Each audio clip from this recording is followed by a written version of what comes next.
Ya, ya llegamos. A ver, ¿hay más personas? Me parece que no. Bueno, premiando la puntualidad y para no retirarnos tan tarde, vamos a dar comienzo inmediatamente. Vamos a refrescar conocimientos para posicionarnos en el tiempo. Estamos por entrar a analizar la audiencia de juicio y lo que en ella se desarrolla. Pero para haber llegado a esta etapa final del juicio, primero vimos cómo se inicia el procedimiento ordinario.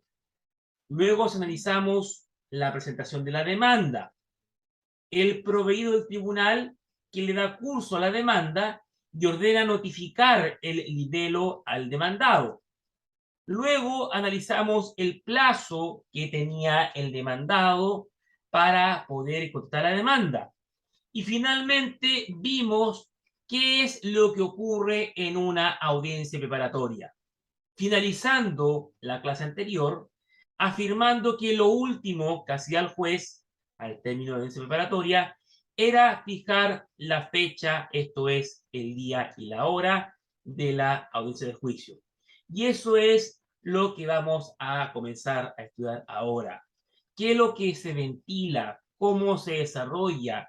¿Qué se realiza en una audiencia de juicio? Para comenzar, es importante establecer cuál es el objetivo de toda audiencia de juicio, cualquiera sea el juicio de que se trate. El objetivo legal de toda audiencia de juicio es recibir la prueba que se ofreció allá en la audiencia preparatoria y finalmente fallar el asunto sometido al juicio del tribunal. Esto es simplemente dictar sentencia. Entonces, ¿cuáles son los objetivos de ese juicio? Dos. Número uno, recibir la prueba y número dos, dictar sentencia definitiva. En cuanto al primer objetivo, esto es la prueba. No existe un orden sacramental en cuanto a el orden en que se va a rendir la prueba.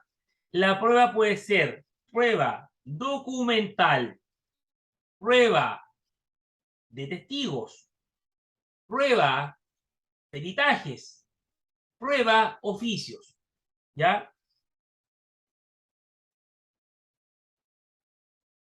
¿Qué es lo que es la prueba concretamente? La prueba es el hecho jurídico que sirve para acreditar un hecho. Si yo digo que soy casado, y partamos de la base de la siguiente premisa, y que es un error común de las personas. Cuando uno llega a un tribunal, cualquiera sea este, yo debo acreditar cosas.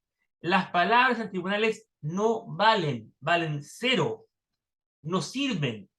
Todo lo que yo acredite existe. Por el contrario, todo lo que yo no logre probar simplemente no existe. Es así de claro. Por lo tanto, cuando en un juicio de alimento, por ejemplo, la madre dice, no, es que el papá de mis hijos gana 3 millones de pesos, tiene que probarlo. Y si no lo logra probar, entonces no gana 3 millones de pesos. No sirve la palabra. Repito esta idea porque mucha gente tiene el concepto erróneo que basta con ir a tribunales y hablar. No, usted habla y prueba. Si yo digo soy casado, tengo que llevar mi certificado de matrimonio. Si no, no estoy casado. Si yo digo que tengo un hijo, tengo que llevar el certificado de nacimiento de mi hijo. Si no, no tengo un hijo. Si yo digo que estoy separado de hecho, tengo que llevar un testigo que lo acredite. Si no, no estoy separado de hecho. Reitero, todo se acredita. Todo, todo, todo, todo. Bueno, la prueba, la prueba como tal en materia de familia, existe libertad probatoria. ¿Qué significa esto? Significa que yo puedo acreditar cualquier hecho con cualquier medio de prueba, siempre y cuando ese medio de prueba no haya sido obtenido con infracción a la ley o a las garantías constitucionales. Por ejemplo, como prueba, yo puedo presentar testigos, documentos, mails, WhatsApp, pantallazos de Facebook, etcétera, etcétera, etcétera. Teniendo la prevención, si presento WhatsApp, debe ser con el consentimiento de la persona dueña del teléfono, porque no puedo presentar un WhatsApp cuya imagen la obtuve en forma suscepticia. Nadie tiene el derecho a meterse en el teléfono del otro. Por lo tanto, yo, por ejemplo, no puedo tomar el celular de doña Ángela, que está aquí presente, y revisar el celular y obtener pantallazos de lo que ella tiene en su WhatsApp, porque eso vulnera el derecho a la intimidad, el derecho a la privacidad. Yo solamente puedo presentar una copia de WhatsApp en la medida que doña Ángela acceda a ello. Por eso, y les aclaro inmediatamente, mucha prueba en juicios de divorcio por infidelidad se cae, porque de repente la mujer le revisó el celular al marido y se dio cuenta de conversaciones muy eróticas, levantadas de tono, y esa prueba no sirve porque el marido va a decir, esa prueba, mi mujer me revisó el celular sin mi consentimiento. Se cae ipso facto la prueba, ¿ya? Así que cuidado con aquellas y aquellos que revisan celulares ajenos, porque eso legalmente no está permitido. Aun cuando todos tengamos, me incluyo, la invitación de repente cuando un celular de que revisarlo.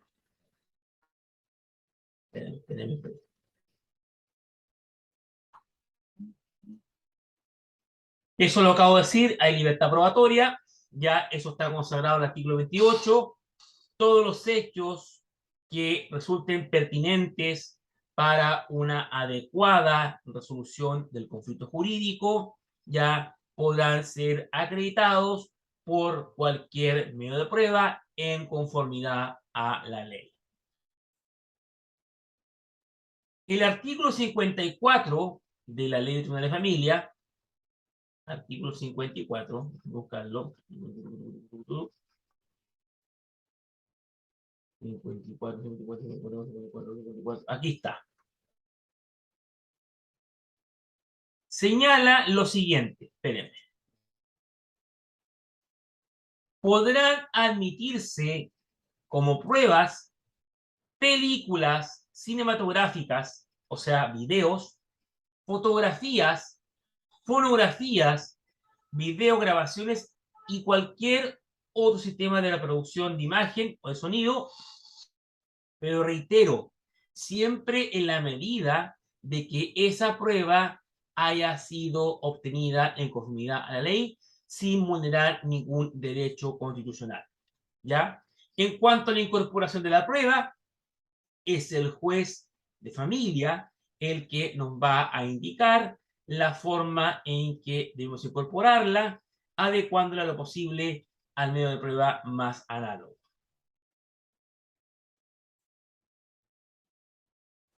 Ofrecer pruebas, esto es lo que vamos a ver ahora, ofrecimiento de pruebas, es decir, magistrado, yo tengo estas pruebas, las enumero para acreditar estos hechos. El ofrecimiento de pruebas ya radica o significa que las partes demandante y demandado pueden ofrecer al tribunal todos aquellos medios de prueba de que dispongan. Por ejemplo, podrán solicitar al tribunal de familia oficios en un juicio de alimentos. Si la madre no tiene idea dónde trabaja el papá, el papá de sus hijos, y no sabe cuánto gana, puede vía tribunales pedir un oficio a la AFP, ¿ya? O al superintendencia CFP para que informe al empleador donde trabaja el papito corazón y a su vez el empleador informe los ingresos mensuales del caballero. También eventualmente yo puedo pedir oficios al registro civil para ver cuánto a vehículos está registrado su nombre y al conservador de raíces para saber si el papito corazón tiene o no algún inmueble registrado a su nombre. ¿Ya? Todo eso existe por cuanto existe la libertad probatoria. Ahora bien, yo como parte tengo esta libertad para ofrecer prueba y para pedir oficios. Y el juez también la tiene. El juez de mutuo propio podrá ordenar que se acompañen todos aquellos medios de prueba de que tome conocimiento o que a juicio, a criterio del juez, resulte necesario para producir prueba en un juicio familiar. Por ejemplo, el juez puede decir, yo solicito una pericia, solicito que la madre y el padre se sometan a una intervención para determinar su capacidad mental y su capacidad parental. En otras palabras, para saber si son aptos para ejercer la función de padre y madre. Eso es perfectamente posible. Ahora bien, tenemos libertad para presentar prueba. Tenemos libertad para ofrecer prueba. Tenemos libertad para pedir oficios. ¿Qué vamos a estudiar ahora? Cómo el juez, en cada caso concreto, va a valorar la prueba que yo brinda. Eso se denomina, legalmente hablando, como la apreciación de la prueba. De acuerdo a la ley de tribunal de familia, el juez, cuando aprecia una prueba terminada, la apreciará conforme a las reglas de la sana crítica. Y usted me preguntará a mí, ¿qué significa la sana crítica? ¿No es cierto? La sana crítica significa, en palabras simples, que el juez tiene una cierta libertad restringida para valorar la prueba que se llegue. La sana crítica simplemente nos dice que el juez, cuando valora un determinado medio probatorio, debe aplicar los principios de la lógica, debe aplicar las máximas de la experiencia y debe aplicar los conocimientos científicamente pensados. ¿Eso en español qué significa? Que el juez, cuando recibe, por ejemplo, un certificado de matrimonio y se da cuenta que ese certificado de matrimonio viene emitido por un específico registro civil, ese certificado constituye un instrumento público, por lo tanto, lo está valorando de acuerdo al principio de la lógica. Máxima de la experiencia. Por ejemplo, el Papito Corazón dice que gana 300 pesos mensuales. 300 pesos mensuales. Y el registro civil informa que es dueño de un Audi último modelo. ¿Es lógico ya que el tipo que gana 300 pesos tenga un Audi último modelo? No, no es lógico, ¿cierto?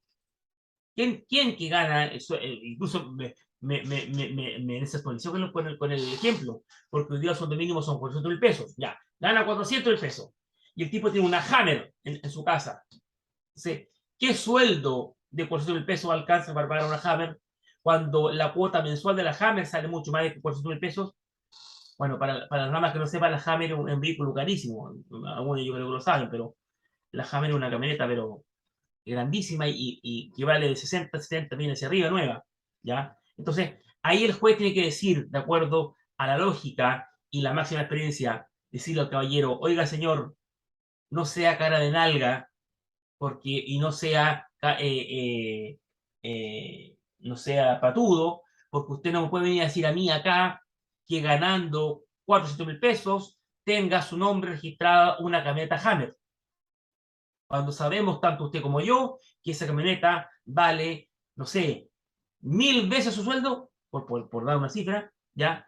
Y los conocimientos científicamente afianzados se refiere a la ciencia, ¿ya? Si yo presento algún documento, por ejemplo, que da cuenta de alguna específica enfermedad, la prueba, o sea, y además le digo al juez que tengo, no sé, tengo bronquitis y además tengo COVID, y Dios lo quiera, y llego con el documento que dice que solamente tengo bronquitis. El juez me va a decir, usted no acreditó que tenía COVID, porque este certificado médico da cuenta que solamente tiene bronquitis, no que tiene COVID. Entonces, por lo tanto, legalmente hablando, usted no acreditó que tiene COVID. ¿Ya? Entonces, estos tres conceptos, principio de la lógica, la máxima de la experiencia y los conocimientos científicamente avanzados, dan cuenta o significan lo que se denomina reglas de la sala crítica. ¿Se entiende, no? No me digan por complicidad.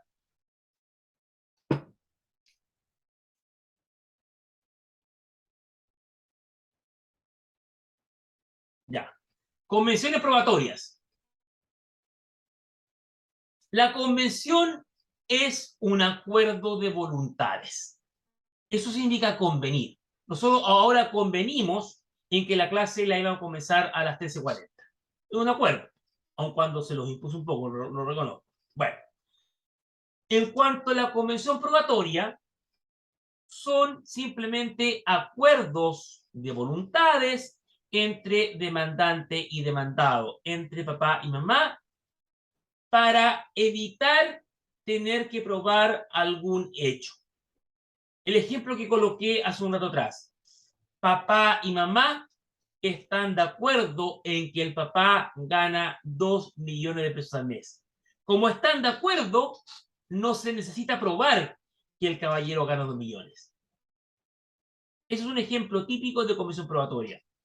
Por lo tanto, el hecho que va a ser objeto de la convención probatoria debe tratarse de un hecho no controvertido y además consentido entre papá y mamá, como la fecha de matrimonio, ya, hijos no matrimoniales, porque a lo mejor yo estoy divorciado, perdón, divorciado, disculpen, separado de hecho hace 20 años de mi mujer, y evidentemente tengo otra pareja con la cual tengo 2 hijos más. Entonces, mi cónyuge sabe que yo tengo 2 hijos más. Entonces, no tengo que acreditarlo, porque yo consiento en que tengo 2 hijos y mi cónyuge lo acepta. En la fecha de matrimonio, en el sueldo, etcétera, etcétera. La convención probatoria, reitero, y esto me interesa que lo recuerden, es un acuerdo de voluntades entre demandante y demandado que evita tener que probar, evita tener que acreditar un cierto hecho. Ahora, no cualquier hecho puede ser objeto de una convención probatoria. Hay requisitos legales y eso es lo que vamos a analizar ahora. Requisitos para que una convención probatoria pueda prosperar. Primero, el acuerdo no debe ser contrario a derecho. ¿Ya? ¿Qué significa eso? Que el acuerdo entre demandante y demandado debe estar permitido por ley y no ser contrario a la misma legislación. Tercero, el acuerdo entre demandante y demandado debe tener una particularidad. Debe tener en vista los intereses del niño, de la niña o adolescente que se encuentre involucrado en el conflicto. Tercero, no menos importante, verificar que el acuerdo al cual está arribando el demandante y demandado sea obtenido libre y espontáneamente, sin fuerza, sin dolo, ¿ya? O sea, que yo no obligué a mi cónyuge a que al acuerdo, a la convención probatoria, ¿ya? Debe ser con conocimiento, yo debo saber que el efecto de esta convención probatoria es simplemente no, o sea, perdón, no tener que acreditar un respectivo hecho. Vamos a continuar analizando ahora la exclusión de prueba. Yo les dije que tanto las partes como el tribunal teníamos libertad probatoria. En otras palabras, podemos acreditar todos los hechos con cualquier medio probatorio. ¿Ya? Pero el tribunal no quiere llenarse de prueba y sobra. No quiere llenarse de prueba sobreabundante. Como una vez me dijo un juez allá en Purén, que nunca me he olvidado, dijo, en la audiencia me causó gracia porque dijo, aquí tenemos que sacarle la grasita al animal y quedarnos con la carne. Eso es excluir la prueba. Nos dijo, esta prueba no sirve, chao, fuera, fuera, saquémosle la grasa al animalito y dejemos la carne lista para asado, nos dijo. Era un juez bien dicharachero que fue hace un par de años atrás, por ahí por el 2014, 2013, me causó mucha, porque nunca había escuchado a un juez hablar tan coloquialmente. Generalmente los jueces son medio cuadrados, así, formalistas, pero este juez era bien distinto. Y nos dijo eso, aquí que vamos a excluir prueba, vamos a sacar la grasita de la carne. Eso es, ¿ya? Excluir la prueba significa excluir, dejar afuera, ¿ya? Esta es una facultad del juez, ¿ya? ¿Cuándo el juez va a tener derecho a excluir prueba? Cuando a juicio del tribunal la prueba es impertinente. Ejemplo, es un juicio de divorcio sin compensación económica. Y yo presento como prueba del divorcio los certificados de nacimiento de los hijos. Después me va a decir, prueba impertinente, señor Echeverría, porque aquí estamos viendo la fecha de matrimonio y el cese de convivencia. Nada más. Los hijos acá no cuentan, fuera, prueba impertinente. ¿Ya? Segundo, también se va a poder excluir prueba cuando se trata de un hecho público o notorio. Imagínense ustedes que yo quisiera acreditar que el año 2010, febrero del 27, hubo un terremoto. No es necesario, porque ese terremoto fue un hecho público notorio. No tengo nada que probarlo. No tengo que acreditarle que hubo un terremoto. Y tercero, cuando la prueba es sobreabundante. Típico ejemplo de prueba sobreabundante. Tenemos la liquidación del sueldo del caballero y tenemos también el histórico de cotizaciones previsionales, donde aparece la misma información. Entonces, el juez dice, dejemos fuera una, o las liquidaciones o el histórico de cotizaciones. Generalmente dejamos fuera las remuneraciones. ¿Ya? Y también el juez va a excluir la prueba que haya sido obtenida con infracción de garantías fundamentales. Típica prueba, el WhatsApp del marido o la mujer infiel, que se obtuvo ya cuando el marido o la mujer infiel se estaba bañando y dejó el teléfono en el velador y uno lo empezó a revisar, porque le sabe la clave. ¿Ya? Todo ese tipo de prueba, fuera, excluida. Ahora, para que se declare la exclusión de la prueba, el juez debe dar fundamento de por qué lo hace. En cuanto a la prueba testimonial, aquí vamos a andar rapidito. Cuando uno de ustedes se ofrezca como testigo en un juicio de familia, porque si lo vamos a dejar afuera, tiene que tener claro que asume responsabilidades, asume obligaciones, y son estas que están en la diapositiva. El testigo tiene el deber, tiene la obligación de comparecer y de declarar, o sea, tiene la obligación de ir al tribunal y decir todo lo que sabe. ¿Ya? El testigo renuente a declarar puede ser objeto de una multa o incluso puede ser objeto de una reclusión nocturna. Hay ciertos personajes, hay ciertas personas que por su grado, por su título o cargo que desempeñan, no están obligados a ir a declarar. Sí estarán obligados a declarar, pero no a ir. Por ejemplo, presidente de la República, ¿está obligado a declarar? Sí, está obligado, pero no está obligado a ir al tribunal. Podrá declarar de otra forma, por videocámara, por algún medio tecnológico, pero no está obligado. Lo mismo los honorables diputados, senadores, la Corte Suprema, etcétera, etcétera, etcétera. ¿Ya? Principio de no autodiscriminación. Nadie que sea testigo está obligado a responder alguna pregunta que pueda incriminarlo en un posible delito. Y tampoco estará obligado a responder a aquella pregunta en donde pueda incriminar como autodelito al cónyuge, al cónvive civil o algún hijo o algún padre. El artículo 38 nos da indicio o nos enseña que todo testigo, antes de comenzar la audiencia, debe jurar o prometer decir la verdad. Y aquí se aplica lo que vemos en las películas de repente cuando después dice promete o jura decir la verdad de todo lo que se va a preguntar, y el testigo va a decir si juro o si prometo. La pregunta para ustedes es, ¿de qué depende que un testigo diga si juro o si prometo? ¿Por qué la ley hace esta distinción? ¿Se les ocurre o no? Si yo llevara de testigo a doña Mariela o a doña Tatiana, ¿ustedes qué jurarían o prometerían decir la verdad? ¿Y por qué?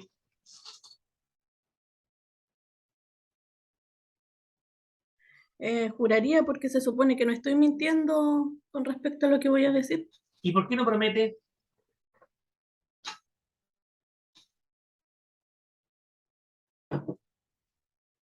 Usted dice, jura, está de acuerdo, pero yo le diría, ¿y por qué no promete mejor que jurar?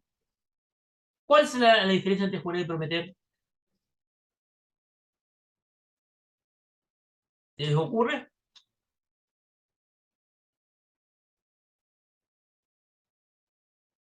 o no? Profesor, ¿Sí? depende de la causa, pienso yo, ¿o no? ¿En vez de la causa? ¿Cómo así? Sí. A ver, Que son distintas, como distintas demandas que lleguen a tribunal, no, no va a poner la cosa. Les voy a ¿no? ayudar. No, no, no se preocupen. Prometer o jurar depende de la convicción religiosa de cada persona. Si yo soy católico, se entiende que juro. Y si no soy católico, prometo. O soy ateo, agnóstico, o no creo en un juicio superior, tengo derecho a decir prometo. O sea, esto es una reminiscencia, y no ha sido borrado de la ley, cuando el Estado estaba unido a la Iglesia Católica.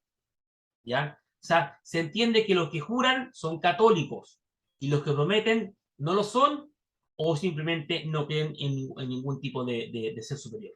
Eso es como dato rosa, pero prometer o jurar en la práctica es exactamente lo mismo. ¿Ya? Bueno, en cuanto a la individualización del testigo, este requisito se cumple con el nombre completo del testigo, con el estado civil, la cédula de identidad, la profesión oficio y el domicilio. Aunque ustedes no lo crean, un niño sí puede declarar como testigo, lo puede hacer, pero en condiciones distintas a un adulto. Primero lo hace con su psicólogo infantil del tribunal o infanto juvenil y con el juez en una sala distinta a una adulta. Los sordomudos también pueden declarar, pero para ese efecto tendrán que tener un traductor ya que sepa ese lenguaje. Lo mismo que hoy día que ya estamos en un país tan internacional, que venga algún testigo que no el español, ya él va a declarar en su idioma, pero un traductor tendrá que traducir lo que él dice. Porque gracias a Dios, y lo digo, los juicios en Chile se llevan en español, ¿ya? En este sentido, es el extranjero el que debe adaptarse al idioma español y no al revés, como ocurre cuando dicen aprendamos inglés, porque la lengua universal aquí en Chile no. En materia judicial, toda audiencia se habla en español y si el testigo o la parte no entiende, tendrá que tener un traductor al lado pagado por él, no por el Estado. ¿Ya? Si viene un tipo que sepa que no tenga el español, es problema suyo, señor, no nuestro. Usted vea cómo logra entender el español. Así de claro. ¿Ya? Ahora, el intérprete no puede ser cualquiera. Debe ser una persona que esté registrada en tribunales, ya en un listado. Claro, porque imagínense, llega un intérprete al cual le están pagando, sobornando para que diga lo que el testigo quiera, para mentir. Entonces, ese intérprete tiene una responsabilidad de decir también la verdad al igual que el testigo.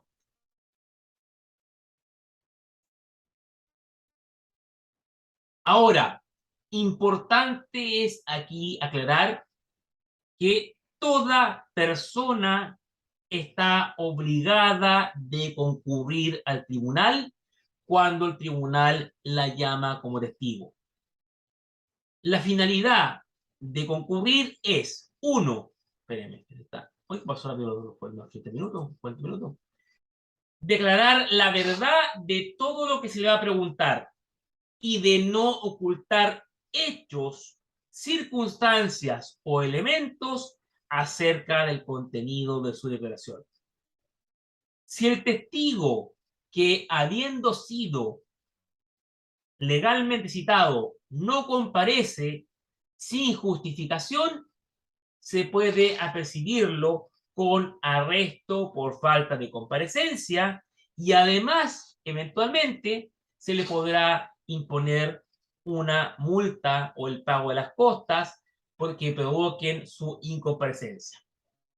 Ahora, si yo comparezco al tribunal, cumplo con mi obligación de comparecencia, pero me quedo callado, o sea, me niego a declarar, sin ningún tipo de causa, obviamente, de ser justificada, ahí yo, ahí me pasé, ahí yo también podré ser combinado a dormir acá al Manzano de Concepción, a la cárcel, por decir Manzano, pues otra cárcel, ya por mi negativa injustificada.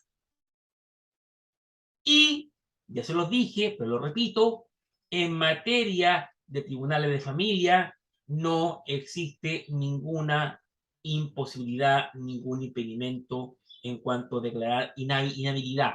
Lo que sí existe en materia civil. Por ejemplo, si mi señora el día de mañana tiene algún juicio contra mi vecino, yo no puedo ir a declarar en favor de mi señora porque soy el cónyuge de ella.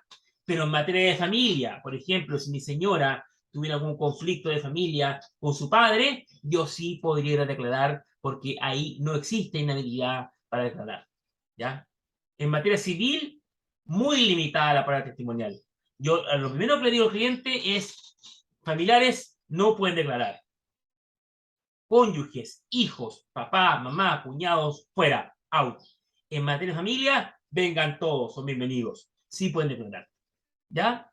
Ahora, no obstante que existe libertad para declarar en cuanto que no hay inhabilidades, la ley igual establece que el abogado de la parte contraria puede hacer preguntas al testigo tendientes a desacreditarlo, pero ahora respecto de la credibilidad o falta de ella en cuanto a testigo, y solamente como dato rosa, que dejar establecido en el tribunal que el testigo tiene algún vínculo con la parte, es el cónyuge, es la pareja, el amante, el concubino, quien sea. Pero solamente, ahora, este número 2 es un solo la bandera, porque si es cónyuge, da lo mismo.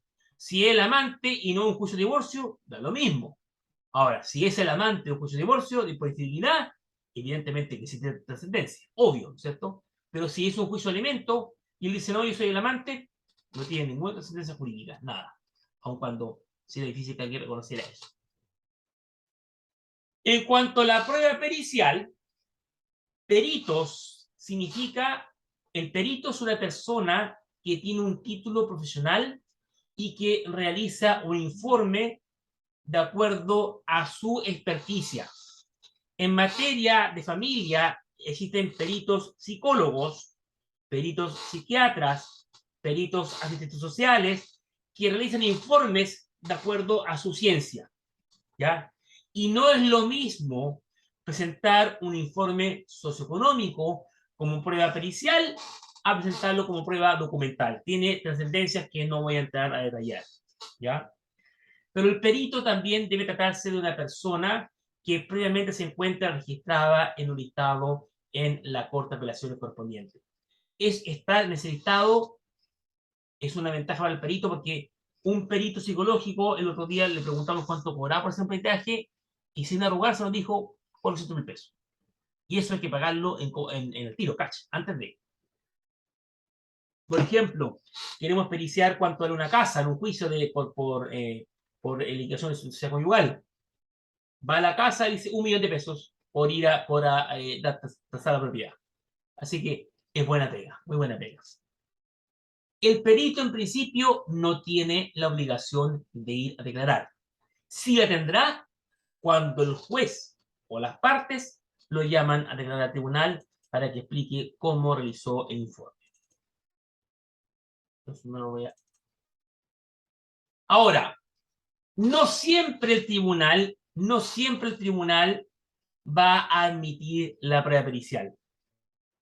El juez solamente va a poner luz verde a la prueba pericial cuando concurran los siguientes requisitos. Primero, los requisitos generales para la admisibilidad de los de prueba. Eso significa que el peritaje sea realmente necesario para probar el hecho y no sea una prueba dilatoria, algo que se está haciendo para solamente dilatar el juicio. Segundo,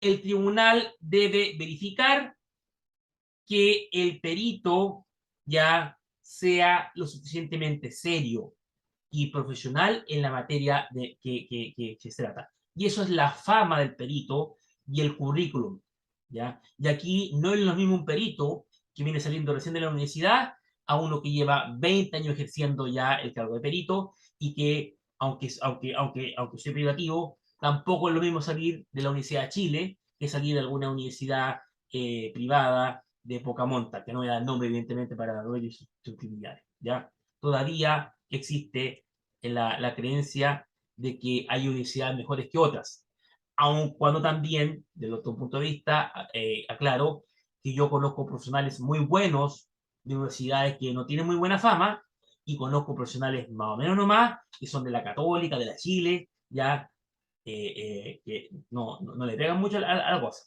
Así que el tema de la universidad todavía pesa, sí, pero también hay que ver en la cancha el gladiador.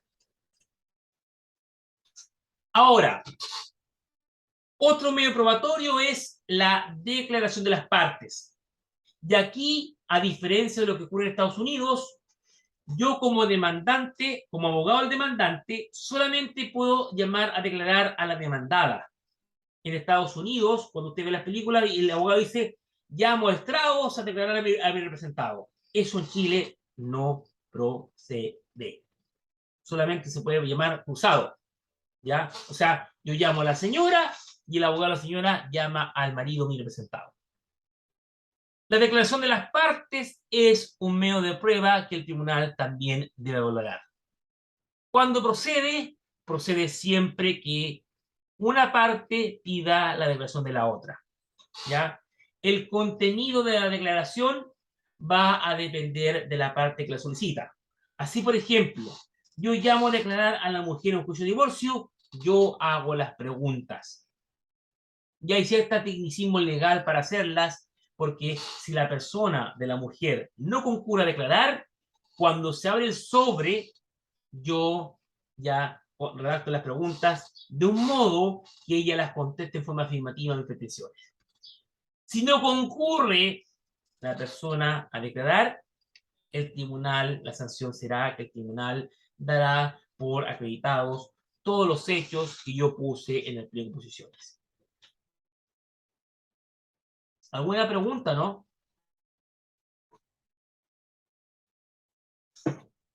¿O voy muy rápido? ¿O están durmiendo?